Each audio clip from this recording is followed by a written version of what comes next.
এবার জব্দ করা হয়েছে শেখ হাসিনার পরিবারের বিপুল পরিমাণ অর্থ।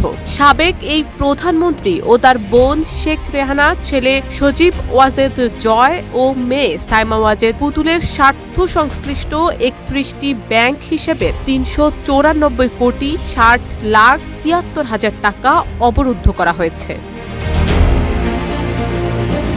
দুদকের উপপরিচালক ও এই সংক্রান্ত অভিযোগের অনুসন্ধান কর্মকর্তা মনিরুল ইসলামের আবেদনের প্রেক্ষিতে ঢাকার মেট্রোপলিটন সিনিয়র স্পেশাল জজ জাকির হোসেন গালিবের আদালত এইসব অর্থ ফ্রিজ করার আদেশ দেন। দুদকের মহাপরিচালক মোহাম্মদ আক্তার হোসেন বিষয়টি নিশ্চিত করেছেন। আদালতে করা দুদকের আবেদনে বলা হয়, সাবেক প্রধানমন্ত্রী শেখ হাসিনা, তার ছেলে সজীব ওয়াজেদ জয়, মেয়ে সাইমা ওয়াজেদ পুতুল, ছোট বোন শেখ রেহানা এবং তাদের স্বার্থ সংশ্লিষ্ট ৩১ হিসাবের অস্থাবর সম্পদগুলো অন্যত্র হস্তান্তর, স্থানান্তর বা বেহাত করার চেষ্টা করা হচ্ছে।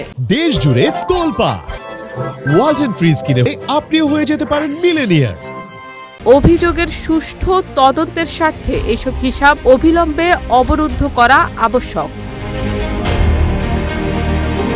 এছাড়াও অনুসন্ধান সম্পন্ন না হওয়া পর্যন্ত তাদের অস্থাবর সম্পত্তির মালিকানা পরিবর্তন বা অন্য কোনো প্রক্রিয়ায় যেন হস্তান্তর করতে না পারেন সেজন্য জব্দ করার আবেদন করেন তদন্ত কর্মকর্তা। এর আগে গত ১১ই মার্চ প্রধানমন্ত্রী শেখ হাসিনা, তার ছেলে সজীব ওয়াজেদ জয়, মেয়ে সাইমা ওয়াজেদ পুতুল ও ছোট বোন শেখ রেহানা ও তাদের স্বার্থ সংশ্লিষ্ট ১২৪টি ব্যাংক হিসাব ফ্রিজ ও শেখ হাসিনার ধানমন্ডির বাসভবন, সুধা সদন সহ তার পরিবারের সদস্যদের নামে থাকা আরও কিছু সম্পত্তি ক্রোকের আদেশ দেন আদালত। একই সঙ্গে হাসিনা সহ পরিবারের ৭ জনের বিরুদ্ধে দেশত্যাগে নিষেধাজ্ঞাও দেয়া হয়। শারমিন নিশু, ঢাকা পোস্ট।